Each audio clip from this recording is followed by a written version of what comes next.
ਜਾਣਹਿ ਸੋਏ ਜਨ ਨਾਨਕ ਗੁਰਮੁਖ ਪ੍ਰਗਟ ਹੋਏ।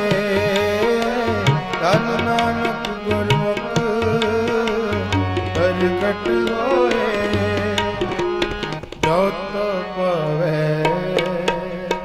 ਸੋਈ ਤਿਸੀ, ਜੋ ਤੋ ਪਵੈ ਸੋਈ ਤਿਸੀ। ਜੋ ਤੂੰ ਦੇਹ ਸੋਈ ਹੋ ਪਾਈ ਸਾਈ। ਤੂੰ ਕਰਤਾ ਸਚਿਆਰ ਮੈਂ ਸਾਈ ਸਾਈ। ਤੂੰ ਕਰਤਾ ਸਚਿਆਰ ਮੈਂ ਜੋ ਤੋ ਪਵੈ ਸੋਈ ਤਿਸੀ, ਜੋ ਤੋ ਪਵੈ ਸੋਈ ਤਿਸੀ। ਜੋ ਤੂੰ ਦੇਹ ਸੋਈ ਹੋ ਪਾਈ ਸਾਈ।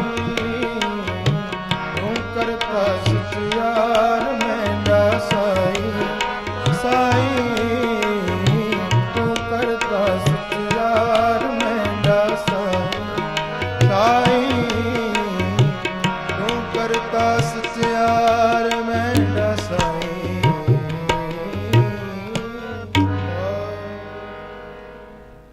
ਵਾਹਿਗੁਰੂ ਜੀ ਕਾ ਖਾਲਸਾ, ਵਾਹਿਗੁਰੂ ਜੀ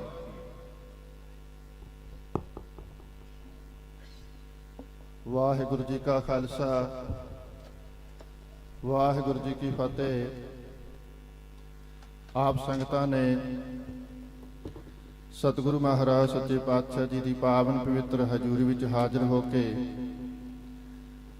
ਦਮਦਮੀ ਟਕਸਾਲ ਦੇ ਹਜ਼ੂਰੀ ਰਾਗੀ ਭਾਈ ਰਣਜੀਤ ਸਿੰਘ ਜੀ ਦੇ ਜਥੇ ਪਾਸੋਂ ਗੁਰਬਾਣੀ ਦਾ ਕੀਰਤਨ ਸਰਵਣ ਕਰਕੇ ਆਨੰਦ ਪ੍ਰਾਪਤ ਕੀਤਾ ਹੈ। ਇਹ ਮਹਾਨ ਸਮਾਗਮ ਦਮਦਮੀ ਟਕਸਾਲ ਦੇ ਸਮੂਹ ਮਹਾਂਪੁਰਖਾਂ ਦੀ ਯਾਦ ਵਿੱਚ ਅਤੇ ਭਾਈ ਸਾਹਿਬ ਭਾਈ ਵੀਰ ਸਿੰਘ ਜੀ ਦੀ ਪਿਆਰੀ ਮਿੱਠੀ ਯਾਦ ਵਿੱਚ ਕਰਵਾਇਆ ਜਾ ਰਿਹਾ ਹੈ, ਜੋ ਲਗਭਗ 18 ਤਰੀਕ ਤੋਂ ਸੁਬਾਹ ਸ਼ਾਮ ਦੋਨੋਂ ਟਾਈਮ ਦੀਵਾਨ ਸੱਜਦੇ ਰਹੇ ਨੇ। ਆਪ ਸੰਗਤਾਂ ਦੀਵਾਨ ਵਿੱਚ ਹਾਜ਼ਰੀਆਂ ਭਰ ਕੇ ਗੁਰੂ ਜਸ ਸਰਵਣ ਕਰਕੇ ਜੀਵਨ ਨੂੰ ਸਫਲ ਕਰਦੇ ਆ ਰਹੇ ਹੋ। ਸਾਧ ਸੰਗਤ ਜੀ, ਸ੍ਰੀ ਅਖੰਡ ਪਾਠ ਸਾਹਿਬ ਦੇ ਭੋਗ ਤੋਂ ਉਪਰੰਤ ਸਤਿਗੁਰੂ ਜੀ ਨੇ ਪਾਵਨ ਪਵਿੱਤਰ ਸ੍ਰੀ ਮੁਖ ਵਾਕ ਦੀ ਦਾਤ ਬਖਸ਼ਿਸ਼ ਕੀਤੀ। ਸ੍ਰੀ ਮੁਖ ਵਾਕ ਦੀ ਕਥਾ ਆਪ ਜੀ ਨੂੰ ਸਰਵਣ ਕਰਵਾ ਰਹੇ ਹਨ। ਦਮਦਮੀ ਟਕਸਾਲ ਦੇ 12ਵੇਂ ਮੁਖੀ ਸੱਚਖੰਡ ਵਾਸੀ ਮਹਾਂਪੁਰਖ ਸੰਤ ਬਾਬਾ ਗੁਰਬਚਨ ਸਿੰਘ ਜੀ ਖਾਲਸਾ ਪਿੰਡਰਾਂ ਵਾਲਿਆਂ ਦੇ ਪੋਤਰੇ ਸੰਤ ਗਿਆਨੀ ਅਵਤਾਰ ਸਿੰਘ ਜੀ ਖਾਲਸਾ। ਇਸ ਕਰਕੇ ਆਪ ਸਰਬੱਤ ਸੰਗਤਾਂ ਨੂੰ ਬੇਨਤੀ ਹੈ ਕਿ ਜਿੰਨੀਆਂ ਵੀ ਸੰਗਤਾਂ ਪੰਡਾਲ ਤੋਂ ਬਾਹਰ ਹਨ, ਜਲ ਪਾਣੀ ਛਕਣ ਤੋਂ ਉਪਰੰਤ ਜਲਦੀ ਤੋਂ ਜਲਦੀ ਪੰਡਾਲ ਵਿੱਚ ਪਹੁੰਚਣ ਦੀ ਕਿਰਪਾਲਤਾ ਕਰੋ, ਕਿਉਂਕਿ ਆਪਾਂ ਮਹਾਂਪੁਰਖਾਂ ਦੀ ਰਸਨਾ ਤੋਂ ਗੁਰਬਾਣੀ ਦੀ ਕਥਾ ਸਰਵਣ ਕਰਕੇ ਆਨੰਦ ਪ੍ਰਾਪਤ ਕਰਨਾ ਹੈ। ਦੁਬਾਰਾ ਤੋਂ ਫਿਰ ਬੇਨਤੀ ਹੈ ਕਿ ਜਿਤਨੀਆਂ ਵੀ ਸੰਗਤਾਂ ਪੰਡਾਲ ਤੋਂ ਬਾਹਰ ਇੱਧਰ ਉੱਧਰ ਘੁੰਮ ਰਹੀਆਂ ਨੇ, ਉਹਨਾਂ ਨੂੰ ਵਿਸ਼ੇਸ਼ ਕਰਕੇ ਬੇਨਤੀ ਹੈ ਕਿ ਪੰਡਾਲ ਵਿੱਚ ਸੱਜ ਕੇ ਗੁਰੂ ਸਾਹਿਬ ਜੀ ਦੇ ਦਰਸ਼ਨ ਕਰੋ ਅਤੇ ਸੰਤ ਗਿਆਨੀ ਅਵਤਾਰ ਸਿੰਘ ਜੀ ਖਾਲਸਾ ਜੀ ਆਪ ਜੀ ਨੂੰ ਅੱਧੇ ਘੰਟੇ ਵਾਸਤੇ ਹੁਕਮਨਾਮੇ ਦੀ ਕਥਾ ਸਰਵਣ ਕਰਵਾਉਣਗੇ। ਆਓ ਗੁਰਬਾਣੀ ਦੀ ਕਥਾ ਆਪਾਂ ਸਰਵਣ ਕਰੀਏ ਜੀ। ਵਾਹਿਗੁਰੂ ਜੀ ਕਾ ਖਾਲਸਾ, ਵਾਹਿਗੁਰੂ ਜੀ ਕੀ ਫਤਿਹ।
ਤੇ ਮੋਹਿ ਜਾਹੇ।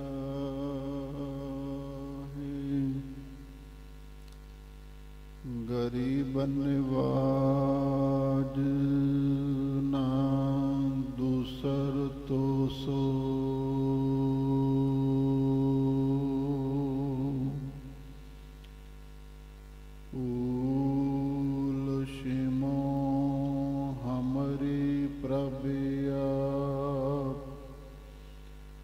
ਨਾ ਭੂਲਣ ਹਾਰ ਕਾਹੋਂ ਕੋ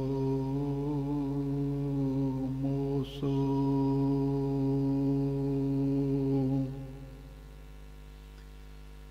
ਸੇਵ ਕਰੀ ਤੁਮਰੀ ਤਨ ਕੇ ਸਭ ਹੀ ਗ੍ਰਹਿ ਦੇਖਿਆਤ ਦਰਬ ਪਰੋਸੋ।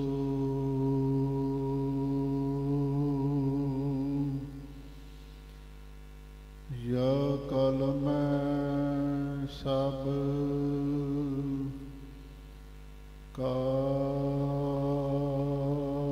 ਕਿਰਪਾਨ ਕੇ ਆਰੀ ਪੁਜਾਨ ਕੋ ਆਰੀ ਪਰੋਸੋ।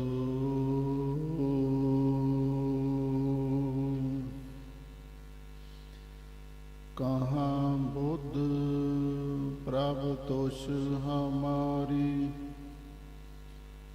ਵਰਨ ਸਕੈ ਮਹਿਮਾ ਜੋ ਤਿਹਾਰੀ। ਹਮ ਨਾ ਸਕਤ ਕਰ ਸਿਫਤ ਤੁਮਾਰੀ।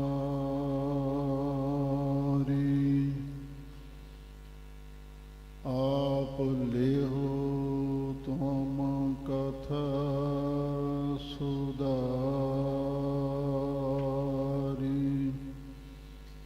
ਮੂਕ ਉਚਰੈ ਸ਼ਾਸਤਰ ਖਟ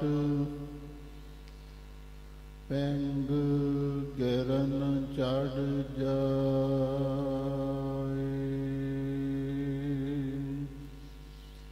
ਅੰਧ ਲਖੈ ਬਦਰੂ ਸੁਣੈ ਜੋ ਕਾਲ ਕਿਰਪਾ ਕਰਾਏ। ਅੰਧ ਲਖੈ ਬਦਰੂ ਸੁਣੈ ਜੋ ਕਾਲ ਕਿਰਪਾ ਕਰਾਏ। ਸਤਨਾਮ ਸ੍ਰੀ ਵਾਹਿਗੁਰੂ ਸਾਹਿਬ ਜੀ। ਸੋਰਠ ਮਹਲਾ ਪੰਜਵਾ। ਪ੍ਰਭ ਕੀ ਸਰਨ ਸਗਲ ਭੈ ਲਾਥੇ। ਦੁਖ ਬਿਨਸੇ ਸੁਖ ਪਾਇਆ। ਦਇਆਲ ਹੁਆ ਪਾਰ ਬ੍ਰਹਮ ਸੁਆਮੀ। ਪੂਰਾ ਸਤਿਗੁਰ ਧਿਆਇਆ। ਪ੍ਰਭ ਕੀ ਸਰਨ ਸਗਲ ਭੈ ਲਾਥੇ। ਦੁਖ ਬਿਨਸੇ ਸੁਖ ਪਾਇਆ। ਦਇਆਲ ਹੋਆ ਪਾਰ ਬ੍ਰਹਮ ਸੁਆਮੀ। ਪੂਰਾ ਸਤਿਗੁਰ ਧਿਆਇਆ। ਪ੍ਰਭ ਜੀਓ ਤੂੰ ਮੇਰੋ ਸਾਹਿਬ ਦਾਤਾ। ਕਰ ਕਿਰਪਾ ਪ੍ਰਭ ਦੀਨ ਦਇਆਲਾ। ਗੁਣ ਗਾਵੋ ਰੰਗ ਰਾਤਾ ਰਹਾਉ। ਸਤਿਗੁਰ ਨਾਮ ਨਿਧਾਨ ਦਿਰੜਾਇਆ। ਚਿੰਤਾ ਸਗਲ ਬੈਨਾਸੀ ਕਰ ਕਿਰਪਾ ਆਪਨੋ ਕਰ ਲੀਨਾ ਮਨ ਵਸਿਆ ਅਬਿਨਾਸੀ ਤਾਕੋ ਬਿਗਨ ਨਾ ਕੋ ਲਾਗੈ ਜੋ ਸਤਿਗੁਰ ਆਪਣਾ ਰਾਖੇ ਚਰਨ ਕਮਲ ਬਸੇ ਰਿਦ ਅੰਤਰ ਅੰਮ੍ਰਿਤ ਹਰ ਰਸ ਚਾਖੇ ਕਰ ਸੇਵਾ ਸੇਵਕ ਪ੍ਰਭ ਆਪਣੇ ਜਨ ਮਨ ਕੀ ਇਛ ਪਜਾਈ ਨਾਨਕ ਦਾਸ ਤਾਕੈ ਬਲਿਹਾਰੈ ਜਨ ਪੂਰਨ ਪੈਜ ਰਖਾਈ ਪ੍ਰਭ ਕੀ ਸਰਨ ਸਗਲ ਭੈ ਲਾਥੇ। ਵਾਹਿਗੁਰੂ ਜੀ ਕਾ ਖਾਲਸਾ ਵਾਹਿਗੁਰੂ ਜੀ ਕੀ ਫਤਿਹ। ਪਰਮ ਸਨਮਾਨਯੋਗ